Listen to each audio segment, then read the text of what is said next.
संपत्ति आपकी है, अगर कोई भी व्यक्ति अवैध तरीके से उसको कब्जा कर लेता है, अब डिपेंड करता है कि जो संपत्ति को कब्जा किया जा रहा है ना, ये आपका कब्जा पहले से किया हुआ है ना, या अभी अभी कोई आपकी संपत्ति को आके कब्जा कर लिया।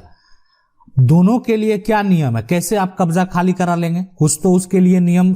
जो है कानून होना चाहिए, तो वो नियम कानून है। तो अभी अब डिपेंड करता है, देखिए जब आपकी प्रॉपर्टी है, यदि कोई प्रॉपर्टी जो है कब्जा कर ले, तो वो डिपेंड करता है कि ये प्रॉपर्टी जो है उस पे आपका नाम होना चाहिए। मतलब आप जो है ये बात तो साबित करेंगे ना कि आपके पास इसका कागज है, आप ये साबित करेंगे ना कि ये आप ही के नाम पे है और आप वही व्यक्ति हैं,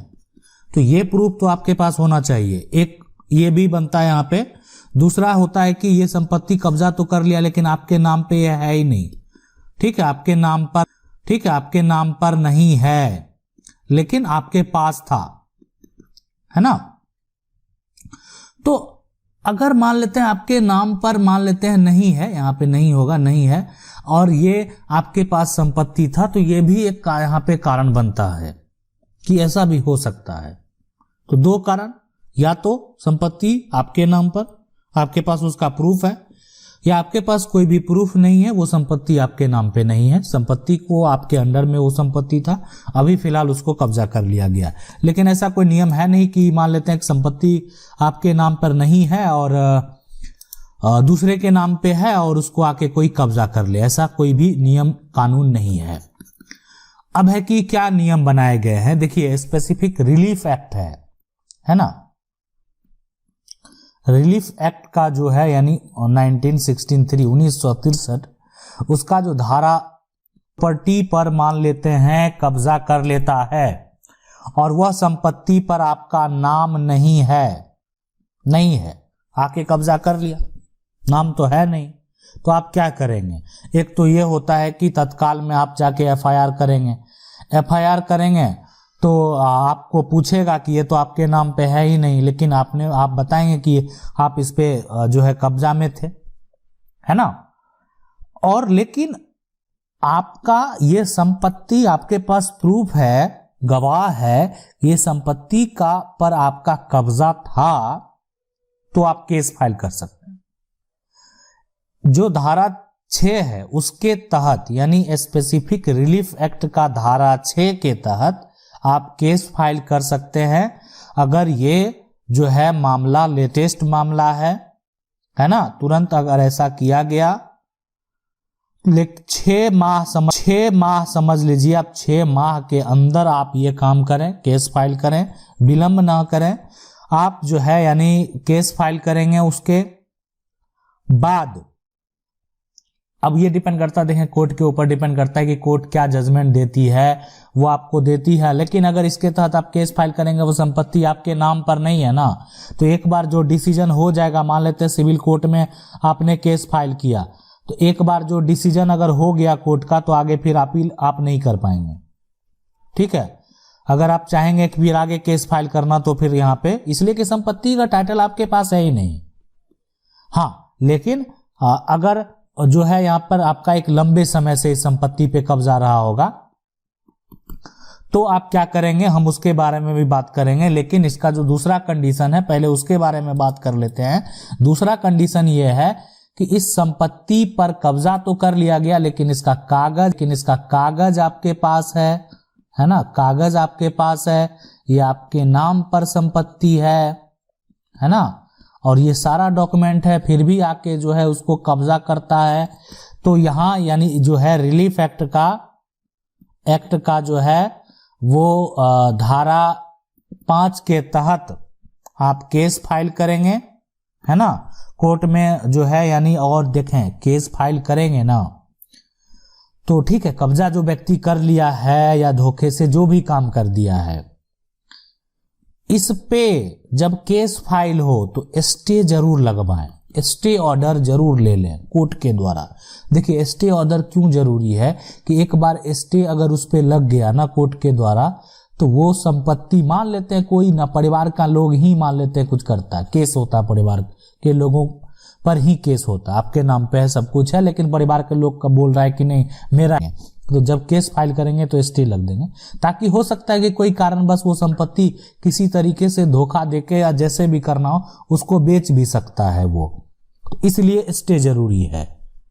तो जब आप उस पे स्टे लगा देंगे तो फिर वो सारा जो है रुकावट हो जाएगा और वो यानी बेच भी नहीं सकता, उसका रजिस्ट्री होगा ही नहीं जब स्टे हो जाएगा कोर्ट के द्वारा। ठीक है, अगर कोई करना भी चाहेगा तो वो पहले से ही उस पर रुकावट है तो उसका मान्यता नहीं होगा, वो होने के बाद जिसका खर्च होगा वो पैसा भी जाएगा और साथ में वो रजिस्ट्री भी तुरंत कैंसिल हो जाएगा अगर कर भी दिया बिना जानकारी के। तो इसलिए कि पहले से कोर्ट के द्वारा उस पर रोक लगा हुआ है। जब रोक लगा हुआ है तब तो वो धोखा देने का काम किया है ना, एक तरह से न्यायालय का भी अपमान हुआ कि, और वो अपमान कर रहा है कि व्यक्ति पहले से जान रहा है कि इस पे रुकावट है फिर भी उसका उल्लंघन कर रहा है। तो आगे चल के उस पे आप समझ सकते हैं कि कितना बड़ा कार्रवाई हो सकता है अगर लोग एक्शन लेना चाहे तो ये बात हो गई कि यानी संपत्ति में अगर आपके पास प्रॉपर्टी का टाइटल है ना, तो सुप्रीम कोर्ट ने क्या कहा, सुप्रीम कोर्ट के द्वारा क्या जजमेंट दिया गया, सुप्रीम कोर्ट जो है ऐसे मामले में क्या सब जजमेंट दिए हैं। देखें, जजमेंट बहुत सारा जजमेंट है ना, और ज्यादातर जजमेंट जो है वो जो संपत्ति का जिसके पास टाइटल है, मतलब जो संपत्ति का मालिक सही मालिक है, और सही मालिक वही है। गलत तरीके से कागज बना लेने के बाद आप सही मालिक नहीं हो सकते हैं। आपका अगर ये कागज जो बनाने का तरीका है उसमें अगर फर्जीवाड़ा साबित हो गया तो आप सही मालिक नहीं है। सही मालिक वही होगा कि जिसका पहले से रिकॉर्ड है। हाँ, अगर आपका सही तरीके से कागज बना हुआ है, सब कुछ आपका सही है, तो उस संपत्ति का टाइटल आपके पास है, तो आप जो है बलपूर्वक मान लेते हैं, ठीक है आप उस आदमी से नहीं लड़ सकते हैं तो क्या करेंगे, कोर्ट का ही सहारा लेंगे ना। लेकिन हाँ ठीक है, आप अगर चाहेंगे तो बलपूर्वक भी आप उसको हटा सकते हैं, है ना, बल के साथ, मतलब जो है आदमी को इकट्ठा करके जो है एक तरह से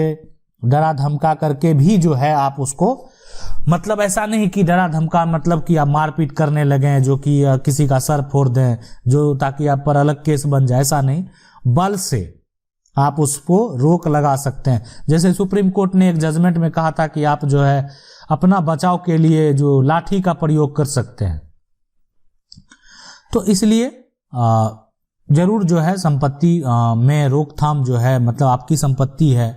तो उसके लिए आप प्रयास कर सकते हैं, लेकिन ऐसा नहीं है कि उसके अलावा कोई विकल्प नहीं है। हाँ, उसके विकल्प यही है कि कोर्ट का जब जजमेंट होगा उसके बाद आपको प्रशासन का सपोर्ट मिलेगा। ऐसे प्रशासन को डायरेक्ट नहीं है कि जाके किसी का कब्जा मान लेते हैं। इसमें क्या होता है कि और जो विवाद है वो बढ़ता है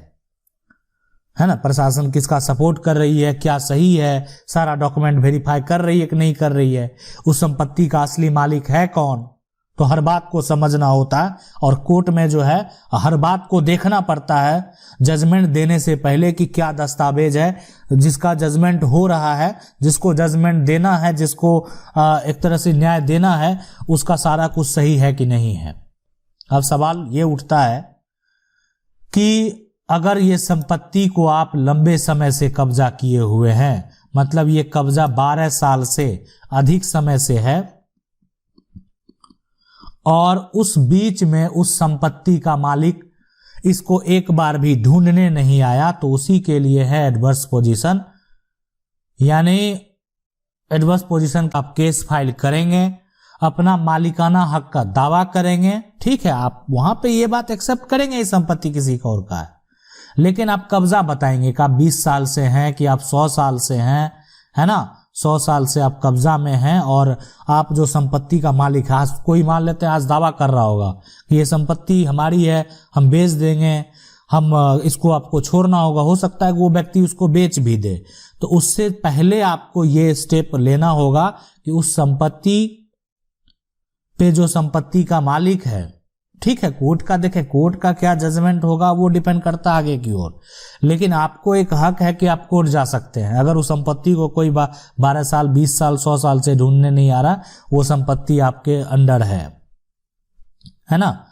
तो आपके लिए एक विकल्प है यहाँ पे कि आप जो है कोर्ट जा सकते हैं। अगर कोई बीच में मालिकाना हक का दावा करने आ गया है तो हो सकता है कोई उसका वंशज हो या कोई परिवार का सदस्य हो। आशा करते हैं वीडियो अच्छा लगा होगा। वीडियो को लाइक जरूर कर दें। चैनल को पहली बार देख रहे हैं सब्सक्राइब करके जो बेल आइकन है उसको जरूर दबा लें। मिलते हैं अगले